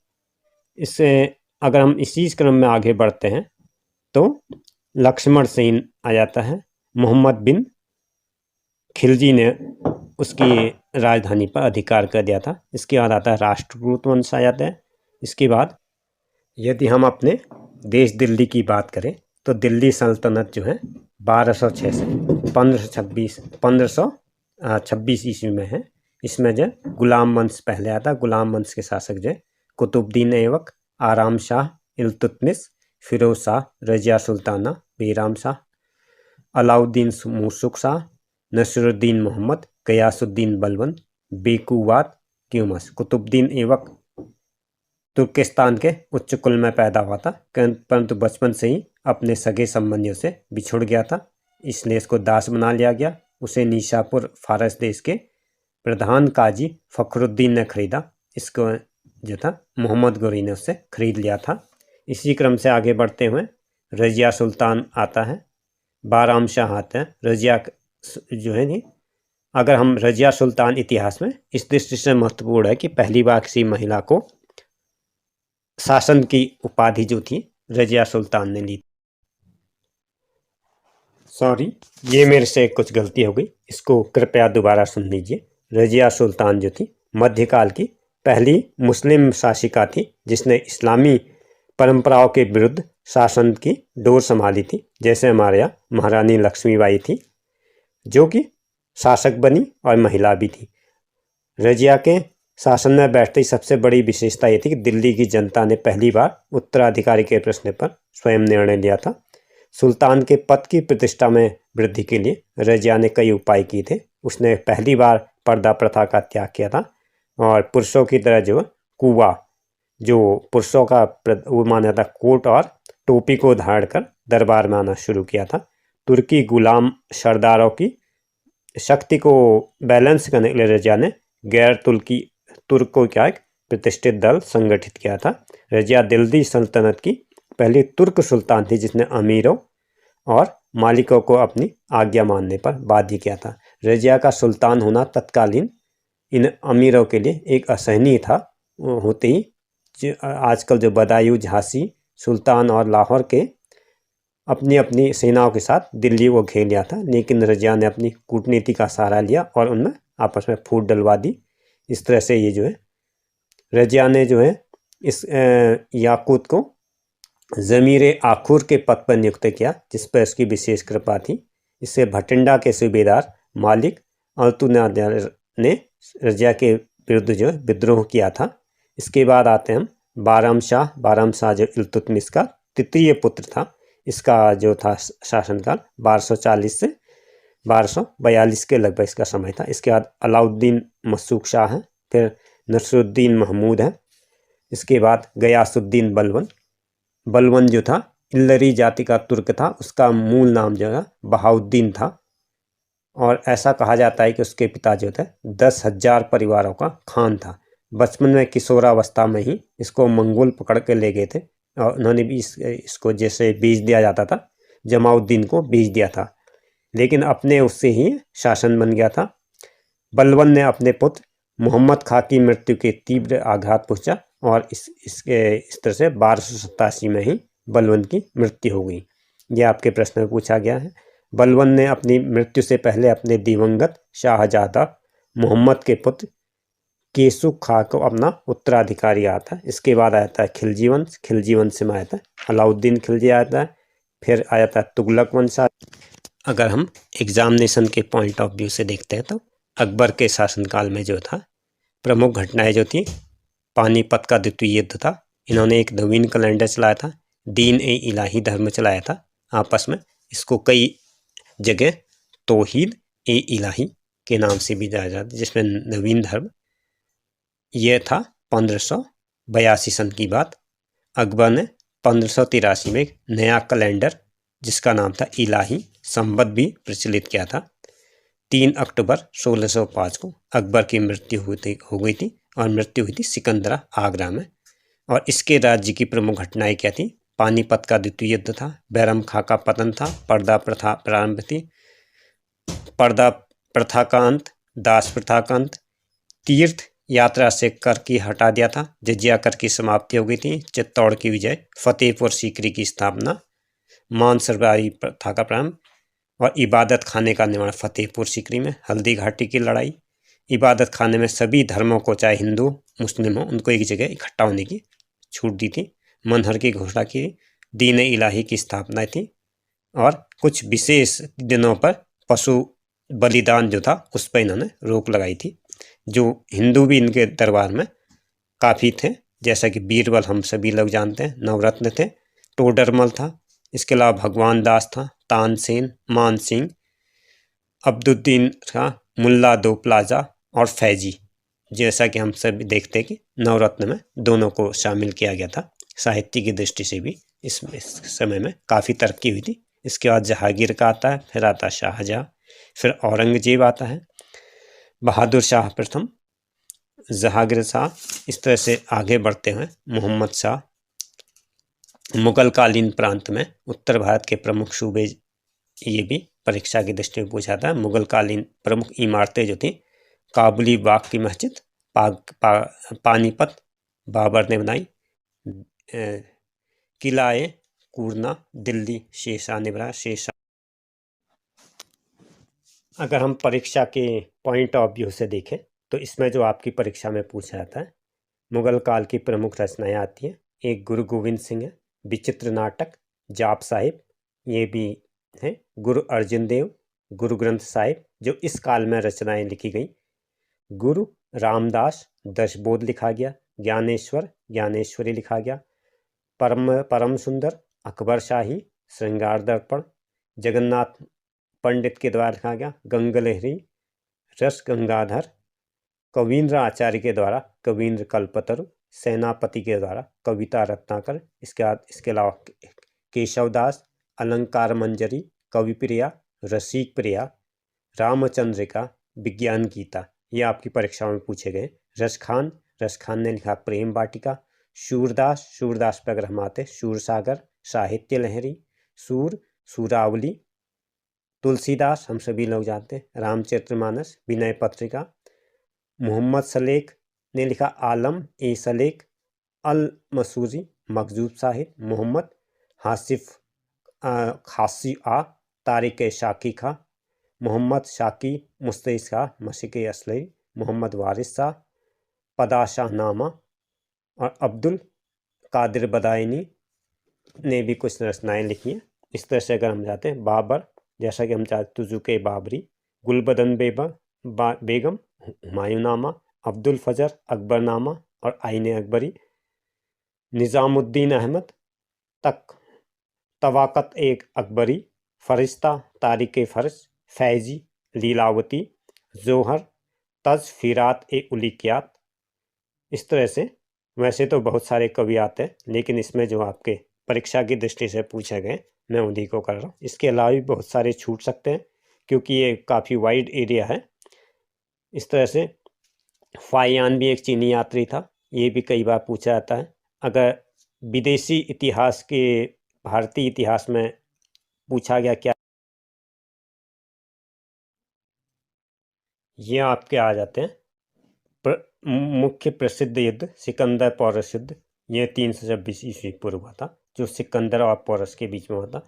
चंद्रगुप्त मौर्य सैल्यूकस युद्ध, ये 305 ईस्वी पूर्व, जो चंद्रगुप्त मौर्य और सैल्यूकस में हुआ था। इसके अलावा तरावड़ी का युद्ध, पानीपत का युद्ध, खानवा का युद्ध, चांदेरी का युद्ध, घाघरा का युद्ध, चौसा का युद्ध, इस पानीपत का हल्दी घाटी का युद्ध भी आपके पॉइंट ऑफ व्यू से एग्जामिनेशन की जरूरी है। ये 1576 में था, राणा प्रताप और अकबर के बीच में हुआ था। इधर से अगर हम जा रहे हैं, बक्सर का युद्ध 1764 में अंग्रेज तथा संयुक्त सेना के बीच में था। द्वितीय मैसूर युद्ध और लास्ट में चतुर्थ मैसूर युद्ध, जिसमें हैदर अली और अंग्रेज, इसके बाद जो थे अंग्रेजों ने हमारे इसमें आ गए थे। अगर हम इसके बात करें, इसमें क्या था, पेरिस शांति सम्मेलन राष्ट्र संघ की अगर हम बात करें,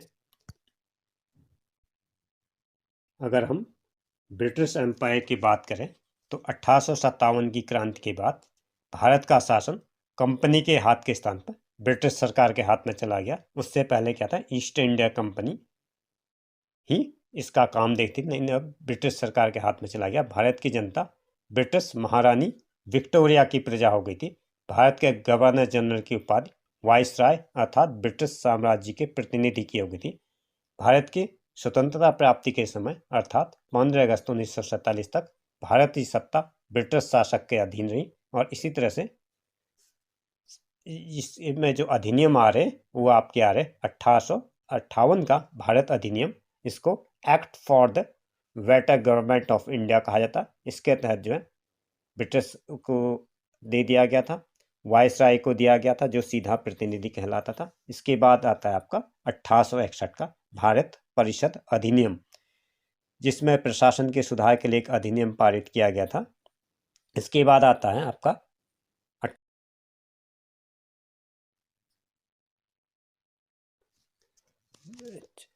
इसके बाद आता है 1947 का भारतीय स्वतंत्रता अधिनियम। 4 जुलाई 1947 को इंग्लैंड की संसद के द्वारा भारतीय स्वतंत्रता अधिनियम पारित किया गया। 16 जुलाई 1947 को लॉर्ड सभा ने इसे पारित किया और 18 जुलाई 1947 को ब्रिटिश सरकार ने अपने इस अधिनियम पर सिग्नेचर किए। इसकी प्रमुख धाराएं क्या थी? 15 अगस्त 1947 को भारत 2 अधिराज्यों भारत और पाकिस्तान में विभाजित कर दिया जाएगा। सिंध उत्तर पूर्वी सीमा प्रांत, पश्चिमी पंजाब, बलूचिस्तान तथा असम का तिलहट जिला पाकिस्तान और शेष भारत में होगा। इनको अपने अपने संविधान बनाने होंगे। नवीन संविधानों के निर्माण के साथ ही इसमें भारत सचिव और ईस्ट ऑफिस को समाप्त कर दिया गया था। ब्रिटिश सरकार का दोनों अधिराज्यों पर कोई नियंत्रण नहीं होगा। इसके बाद क्या नेहरू युग की शुरुआत होती है। नेहरू युग की शुरुआत 15 अगस्त 1947 को हुई थी। इसके बाद क्या अगर हम घटनाएं की हम बात करें, 21 जून 1948 को चक्रवर्ती राजगोपालाचार्य लॉर्ड माउंटबेटन के स्थान पर भारत के पैतृक गवर्नर जनरल नियुक्त हुए। ये भी आपकी परीक्षा में कई बार पूछा जाता है। 28 फरवरी 1950 को योजना आयोग का गठन हुआ था और ये सितंबर की बात करें 5 सितंबर 1662 को डॉक्टर सर्वपल्ली राधाकृष्णन का जन्मदिन, जिसे हम शिक्षक दिवस के रूप में मनाते हैं। तो इस तरह से हम यहीं पर अपने को बाड़ी को विराम देते हुए मैं अपने महा एपिसोड का अंत करता हूं। नेक्स्ट युग पर मैं अपने नेक्स्ट एपिसोड के साथ आपके पास कुछ जानकारियाँ साझा करूँगा। तब तक आपसे अनुरोध है, इस वीडियो को कई बार देखें या कागज़ पेंसिल ले करके नोट करने में लग जाए। यदि आप बार बार देखेंगे तो आपके वही चीज़ें रिपीट होंगी और आपको जल्दी समझ में आएगा और याद भी अपने आप हो जाएगा।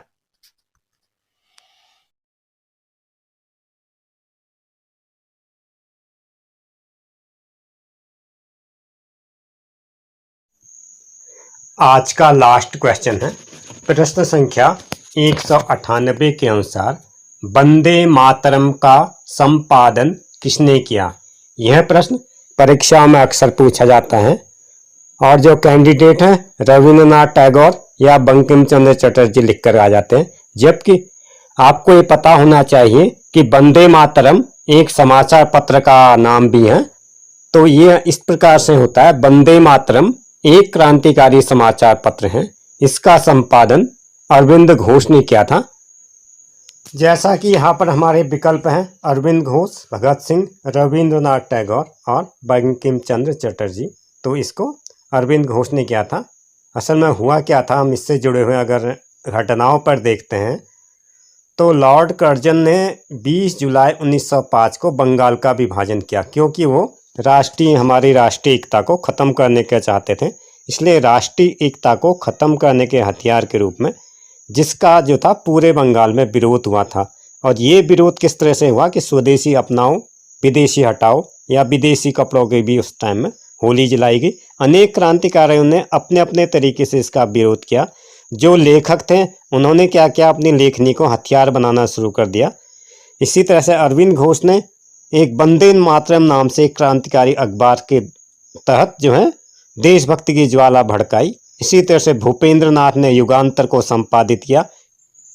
वर्तमान से अतीत की इस यात्रा में अगर हम ब्रिटिश इंडिया की बात करें तो ये परीक्षा की दृष्टि से कहाँ से महत्वपूर्ण हो रहा है, वो यहाँ पर हुआ है कि रंजीत सिंह एक राजा था। वो अच्छी तरह समझता था कि अंग्रेजों के साथ मैत्री संबंध रखने से क्या लाभ होता है। वह ये भी चाहता था कि शायद उसके लड़के इस काबिल नहीं हो कि वीर सिख जाति को अपने काबू में रख सके। इधर लॉर्ड विलियम बेंटिंक भी ब्रिटिश सरकार और खालसा दरबार के बीच मैत्री संबंध बनाए रखना चाहता था। इसके परिणाम स्वरूप क्या हो, 1831 ईस्वी में, इसको आप लिख लीजिए, जरूरी है, 1831 में रूरल नामक स्थान पर इन दोनों की मुलाकात होती है। जनरल गवर्नर ने बड़े सम्मान और शिष्टाचार के साथ रंजीत सिंह का स्वागत किया और उनके साथ संधि कर ली। और इस संधि के फलस्वरूप क्या, दोनों में एक मित्रता कायम हो गई। महाराजा ने वायदा किया कि सतलज और सिंध नदी के ऊपरी भाग के किनारे अंग्रेजी व्यापार को प्रोत्साहन देने के लिए किया था। उसके बाद परिणाम स्वरूप क्या हुआ, 1832 में सिंध जो है कि अमीरों के साथ भी संधि हो गई। कंपनी की जो है शर्त रखी गई, उस टाइम में ईस्ट इंडिया कंपनी थी जो भारत में व्यापार के उद्देश्य से आई थी। कंपनी की भारत की इस नीयत पर उन्हें थोड़ा सा संदेह था। वो डरते थे कि ऐसा करने से हमारी स्वतंत्रता खतरे में न पड़ जाए, लेकिन फिर भी वो समझौते में तैयार इसलिए हुए कि क्योंकि उससे उन्होंने उनके दुश्मनों की भी सुरक्षा की। कंपनी का आज्ञा पत्र बना इसमें 1833 ईस्वी में। आज्ञा पत्र को फिर से 20 साल के लिए जारी किया गया। इसने ठेका कंपनी को अपने हाथ में ले लिया। लॉर्ड विलियम बेंटिंक ने 1835 में अपने पद से इस्तीफा दिया। इसके बाद सर चार्ल्स मेटकाफ आए, जो कि आगरा प्रांत का गवर्नर नियुक्त किया, या थोड़े ही समय के लिए गवर्नर जनरल बनाया गया। इसका आपकी परीक्षा में पूछा जाता है। इसके बाद लॉर्ड ऑकलैंड आया, लॉर्ड बेंटिंक आया। इसके बाद अंग्रेजों के शासनों में लॉर्ड विलियम बेंटिंक का स्थान हमेशा ऊंचा रहेगा। वह एक उदार राजनीतिक था, उसने समाज सेवा के लिए बहुत काम किया। जनता के सुख और कल्याण की दृष्टि को वृद्धि करना ही उसकी हार्दिक कामना थी। उसके मंसूबे बड़े साहस से भरे होते थे। उसने बड़ी दृढ़ता और बुद्धिमानी के साथ उन सबको पूरा किया। भारतवासियों के साथ उसकी बड़ी सहानुभूति थी। सबके लिए उसने ऊंची ऊंची नौकरियों का दरवाजा खोल दिया, परंतु देशी राज्यों के प्रति उसकी नीति दृढ़ न थी। इसका परिणाम यह हुआ कि देश में अशांति फैल गई और शासन संबंध बिगड़ गया। इसमें जो सिलसिलेवार प्रश्न आते हैं, इस यहाँ पर सती प्रथा का बंद होना, ये आता है 1829 में। मैसूर के शासन प्रबंध को हाथ में लेना, यह आता है 1831 में। रंजीत सिंह के साथ संधि, यह आता है 1831 में। सिंध के अमीरों के साथ संधि, यह आता है 1832 ईस्वी में। प्रेस की आज़ादी की अगर हम बात करें, इसका सन है 1835। अब क्या अफगानिस्तान की अगर हम बात करें, उस समय जो अफगानिस्तान में बड़ी गड़बड़ी मची हुई थी आगे बढ़ने से पहले। इसमें ये जो चीज़ महत्वपूर्ण है, मैं इसको प्रश्न के रूप में लिख रहा हूँ। यहाँ पर जो महत्वपूर्ण घटना है वो अवध का अंग्रेजी राज्य में मिलाया जाना, ये आता है आपका 1856 ईस्वी में। अवध के राज्य में डलहौजी के सिद्धांत का प्रयोग नहीं किया गया। शासन का प्रबंध अच्छा नहीं होने के कारण वह अंग्रेजी राज्य में मिलाया गया। अवध तथा अंग्रेजी सरकार के बीच जो संबंध था उसका यहाँ पर बताना उतना जरूरी है भी नहीं। इसमें जो परीक्षा की दृष्टि से महत्वपूर्ण है उसको ये है कि 1801 में संधि के द्वारा ब्रिटिश सरकार ने अवध के नवाब वजीर के राज्य की रक्षा करने की जिम्मेदारी अपने ऊपर ले ली। इसके बदले में नवाब ने ये वचन दिया कि वह अपने राज्य का शासन मैं ठीक तरीके से करूंगा और बाकी काम जो है ईस्ट इंडिया कंपनी की सलाह से करूंगा। एक सहायक संधि में दोहरे राज्य के सभी दोष मौजूद थे। बाह्य आक्रमणों तथा आंतरिक विद्रोह से सुरक्षित हो जाने के कारण अवध के शासकों ने शासक की तरफ कुछ ध्यान नहीं दिया। इधर अंग्रेजों ने भी प्रजा की रक्षा का कोई उपाय नहीं किया। ब्रिटिश सरकार ने नवाज को ताकीद दी और शासन को सुधारने के लिए कहा। सन 1831 में लॉर्ड विलियम बेंटिंग ने कर्नाटक और तंजौर की हालत का स्मरण दिलाया और कहा कि यदि शासन में सुधार नहीं किया गया तो नवाब कंपनी का पेंशनर बना दिया जाएगा। लॉर्ड ऑकलैंड ने नवाब के साथ 1837 में संधि की थी। इसकी शर्त ये थी कि अगर शासन में सुधार नहीं हुआ तो ब्रिटिश सरकार तब तक आवश्यक प्रबंध करने के लिए अपने एक ऑफिसर नियुक्त करेगी। इसका क्या था, कंपनी के संचालकों के साथ संधि हुआ। इसके बाद कंपनी का नया आज्ञा पत्र आता है, वो आता है आपका 1856 ईस्वी में।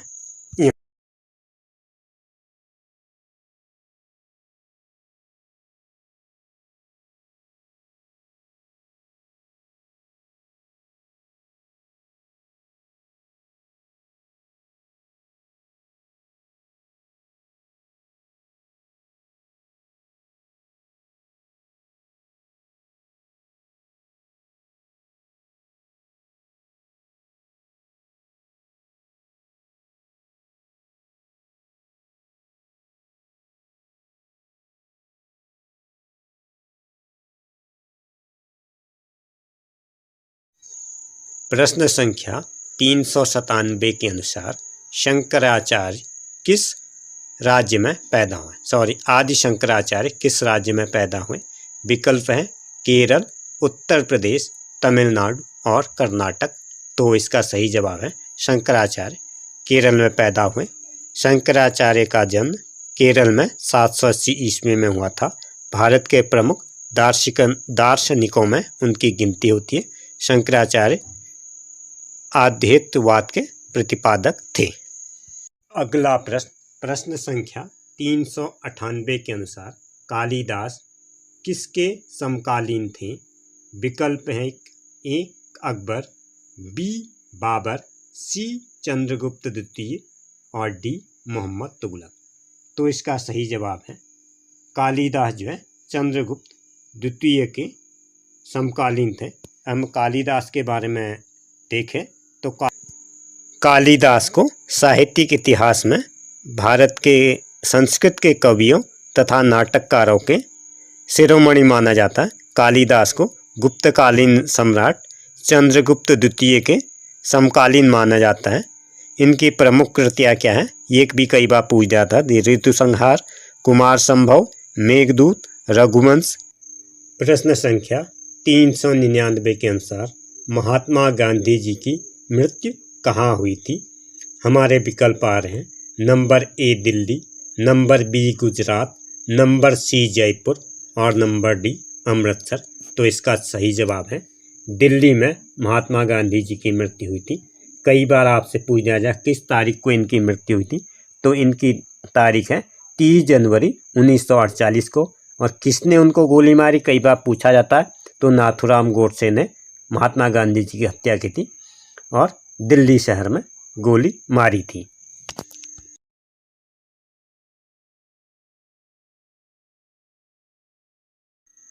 प्रश्न संख्या 500 के अनुसार अलीगढ़ आंदोलन किसने चलाया?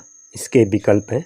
Number A Sardar Vallabh Bhai Patel, number B Subhash Chandra Bose, number C Chandrashekhar Azad और number D sir Syed Ahmad खां।